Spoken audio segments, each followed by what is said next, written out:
Good day, everyone. My name is Brian Kirkpatrick, the Entenia, together with my partner, Ryle Albert Cagas, and we will be presenting to you guys our dining philosopher problem. First, we need to know what is dining philosopher. Dining philosopher is a version of classical synchronization problem in which five philosophers sit around a circular table and alternate between thinking and eating. A bowl of noodles and a five forks for each philosopher are placed at the center table. There are certain conditions a philosopher must follow. A philosopher must use both their right and left forks to eat. A philosopher can only eat if both of his or her intermediate left and right forks are available. If the philosopher intermediate left and right forks are not available, the philosopher places their either left and right forks on the table and resumes thinking. As we can see here, this is an example of a dining philosopher line of code.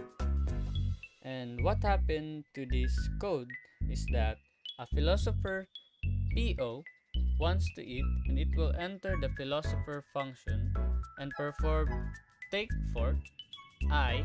This will hold FO fork, and then it will execute take fork I plus 1% 5. This will hold F1 fork because I is equal to 0. Therefore, 0 plus 1% 5 is equal to 1. Similarly, if a philosopher P1 wishes to eat, it will enter the philosopher function and run the take fork I. This holds F1 fork, and then it will execute the take fork I plus 1% 5. This holds the F2 fork because I is equals to 1. Thus, 1 plus 1% 5 is equals to 2. But practically, fork 1 isn't available as it has already been taken by philosopher PO. Hence, the above code in this page produce problems and it can cause race conditions. So in solving this problem, we need to use a semaphore. First, we need to know what is a semaphore. A semaphore is simply a non-negative variable that is shared between threads. A semaphore is a signaling system and another thread can signal a thread that is waiting on a semaphore. For process of synchronization in a semaphore, it employs two automatic operations, or atomic rather. First is wait, second is signal. Depending on how it is configured, a semaphore is either allow or denies access to the resource. A fork can be picked up by performing wait operation on a semaphore and released by performing a signal operation on a semaphore. The structure of a fork is an array of a semaphore which represented as shown in the next page.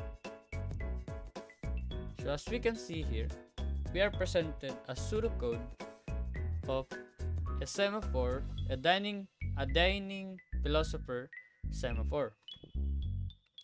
What happened in this code is that at first, the wait operation is performed on Fi and Fi plus 1% 5, which means I, philosopher, has picked up fork on his side and started eating. After that, the signal operation is performed on Fi and Fi plus 1% 5 means that I, philosopher, has eaten and put down the forks on his sides and then started thinking. So for better explanation about the full line of code of the philosopher dining problem using semaphore, my partner Ryle will be explaining to you guys and show you the code that we implemented for this problem. Okay, so first things first, we are going to need the libraries. So let's quickly type it up.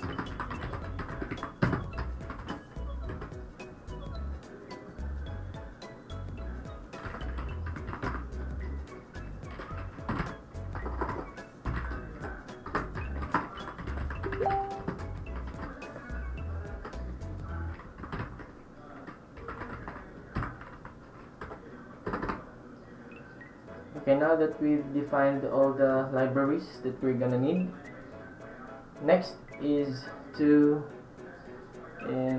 instantiate the constants, or define the constants that we're going to need in making the program. Okay, so we're gonna need constant the number of philosophers, the philosophers' states, and left and right fork for each philosopher. So let's quickly type it up.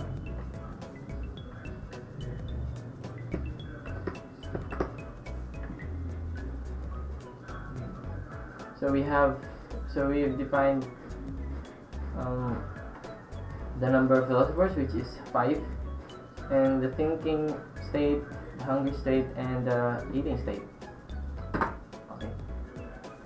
Next is we're gonna have to instantiate the integer array for each state of the philosophers, and the integer array for the philosophers itself. We're also gonna instantiate the semaphores for the mutual exclusion, and the semaphore for each philosophers. So let's quickly type it up.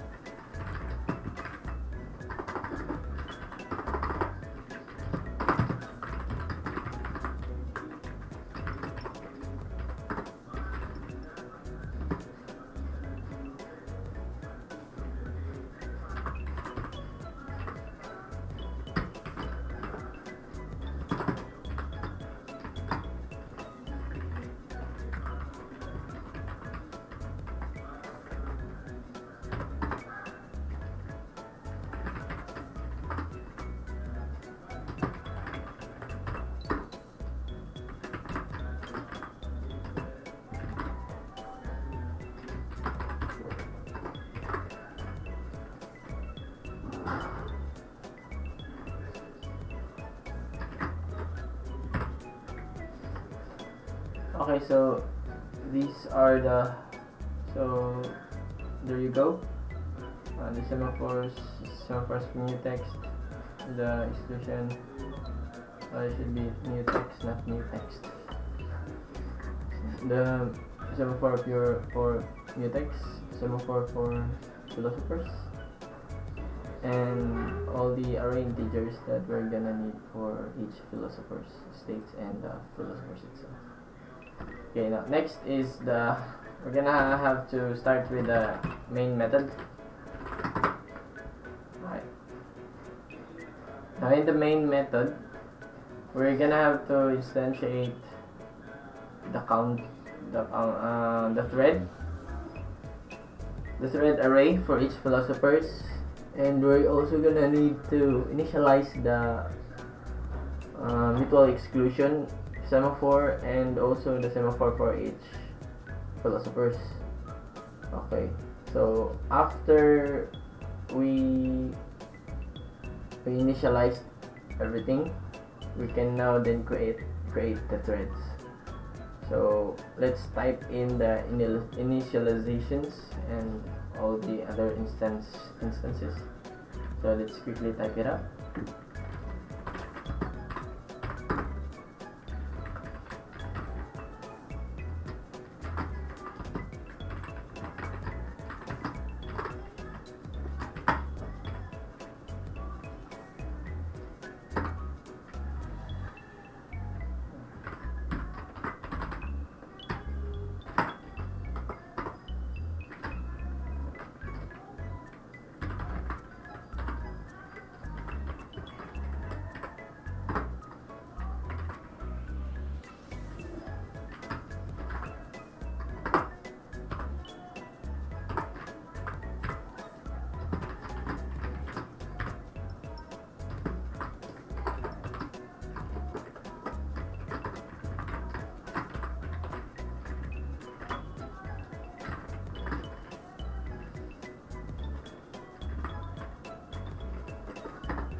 So there you go.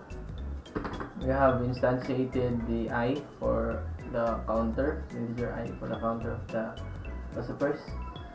And then we also have instantiated the array thread, the thread array, I mean, for each philosophers, because each philosophers will have different threads. And we also have initialized the mutex semaphore with 0 and 1, and then for each philosopher we have initialized their semaphores, and starting from the 0. Okay, so now that we have the semaphores, we can now create threads for each semaphores, and then also we can then join all the threads after we have created and run it. So let's quickly type it up.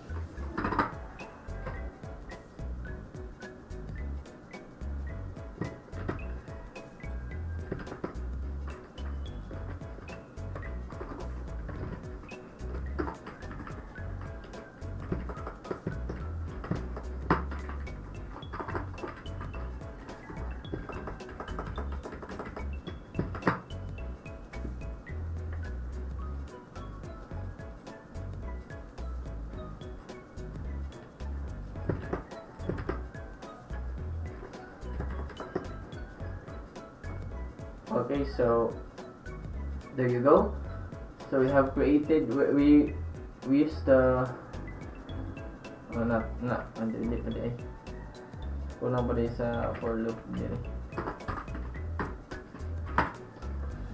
We can just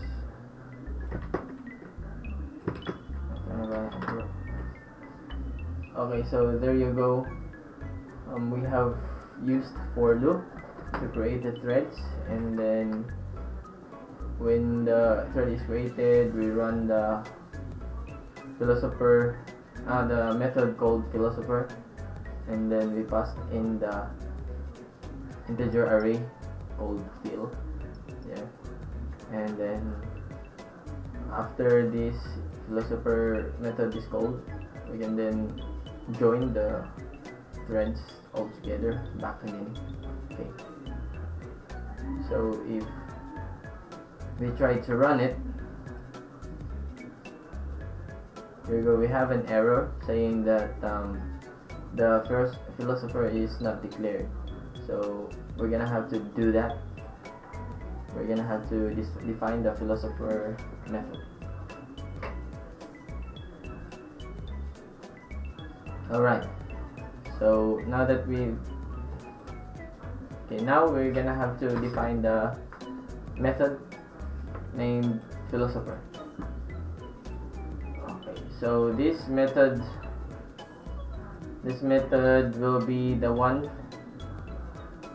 that will be handling the function of taking the fork and then putting back the fork. So we're gonna use a while loop to keep on doing it whenever it is available. So let's quickly type it up.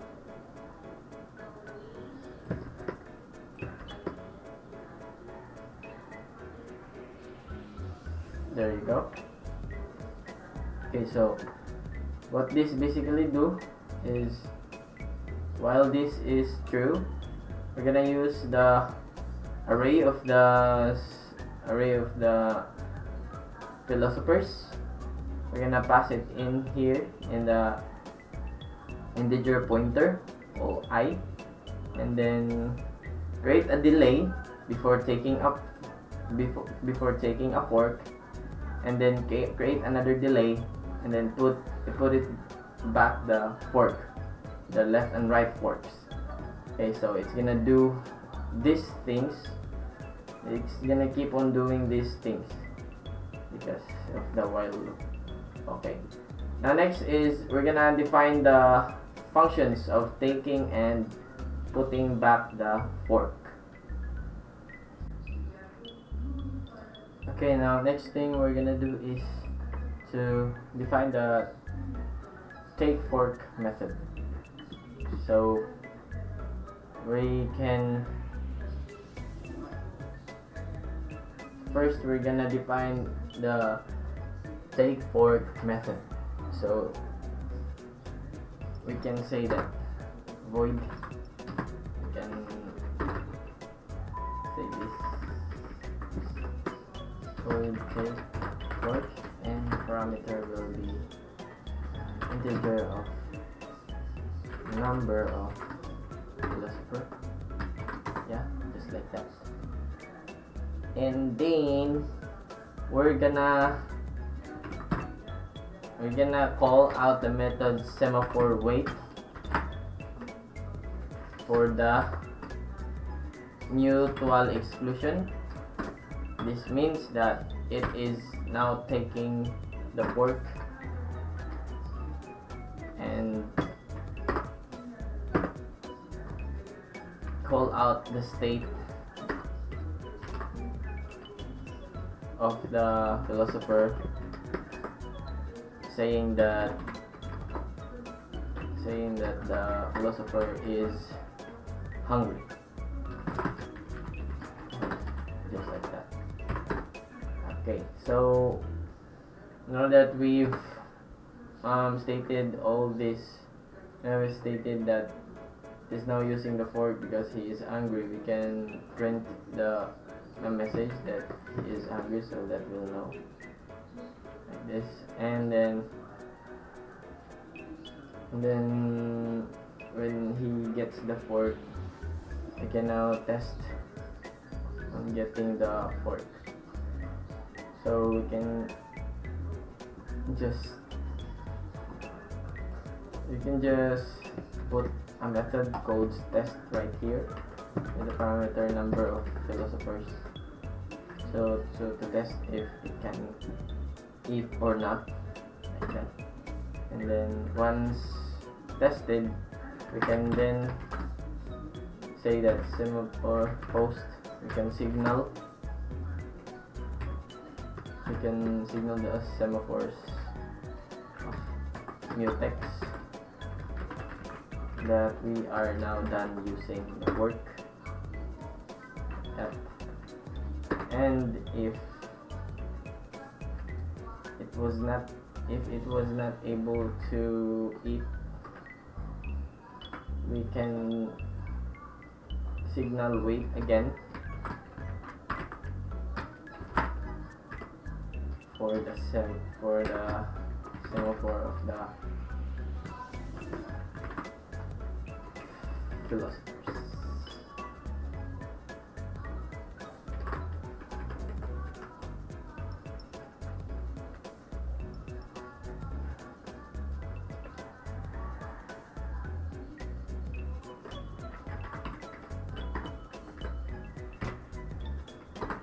And put a delay before ending the method.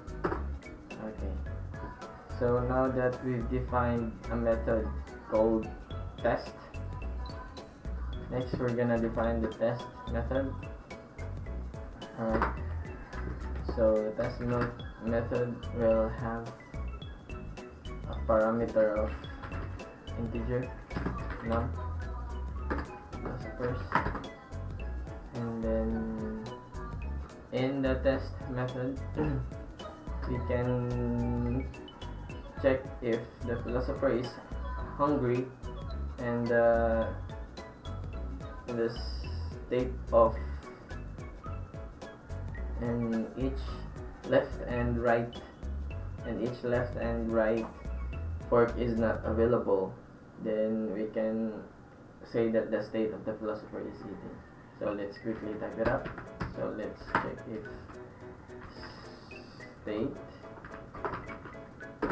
state number of philosopher, the current philosopher, and then the current philosopher, if it is hungry, if the state is hungry, which we have defined here. Fill state number is equals to hungry, and then we test it. So if it is hungry and the state, the fill state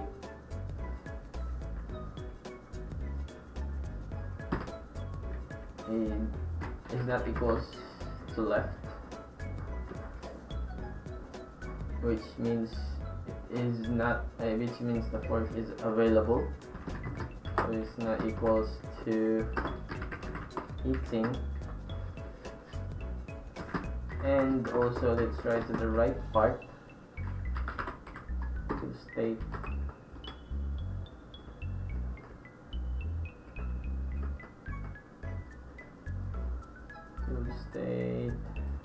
right is not equals to eating. Then we can define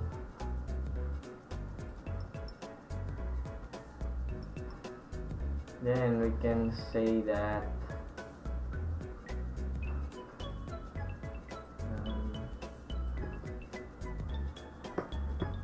let me just zoom this up a little bit.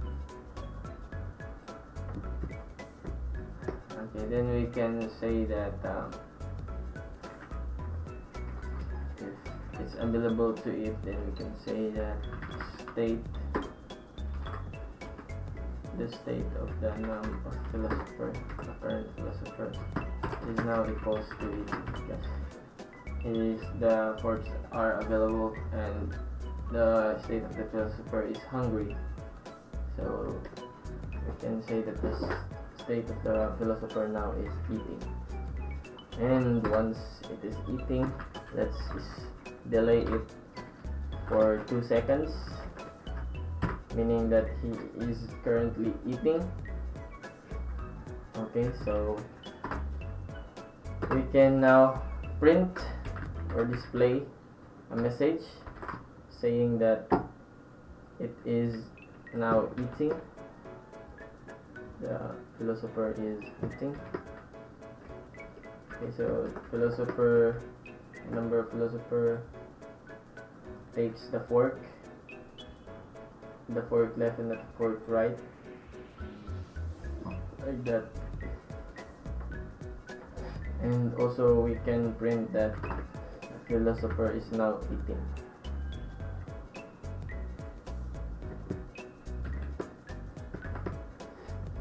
Okay, so after displaying a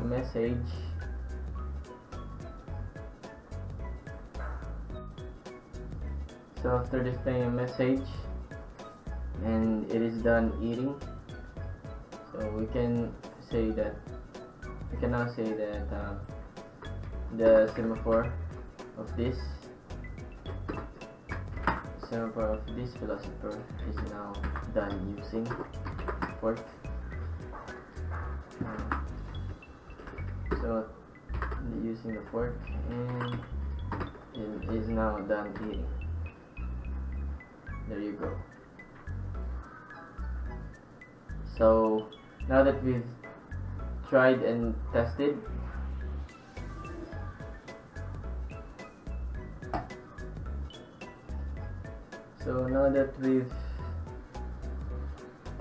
the philosopher, the hungry philosopher, then next is we define the put fork method right here. So the put fork method will be checking if it's done eating or if it's in the state of thinking. Then we can test the left and the right fork to be usable or not. Okay, so let's quickly type it up.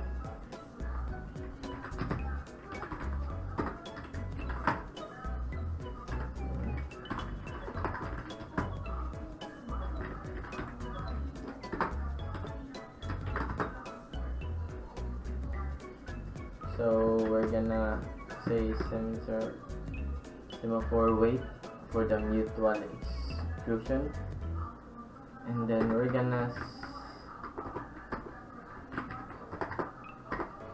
say that the till state is now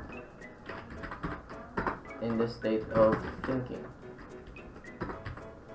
You see, because once when it tries to take the fork and test, this take fork method will test if the philosopher can eat or not. So once this is done, once the method take fork is done, it will sleep 0 seconds and then put the fork down back again. So once the fork is down, we can say that the mutual exclusion and semaphore wait is now done using the forks, and the philosopher states is now equals to thinking. Okay, so we can also put a message that displaying that it is now thinking and is putting down the forks. Okay, so after it is done putting the forks, we can now test each fork so that it will signal the semaphores about the state of the right and left fork of this philosopher. Okay, so once this is done, we can now then update the state. So semaphore post and mutex like that. Okay, so there you go. I think that is all. So we created threads and then joined it back together, and in the creation of threads for each philosopher, so each philosopher will have a while loop that will keep on looping, whereas the states will keep on changing from thinking state, hungry state, and eating state. Okay, so I think that is all. Let's try to run it up. And yes, of course, we have error. So our error is this one. Oh yeah. So it should be mutex, not mutext. Okay, so let's try to run it up again. And there you go. So our program is running properly. Okay, so each philosopher has its own state, and changing turns to eat, think, and to feel hungry. Okay, so that is all for today. Thank you for watching. Bye.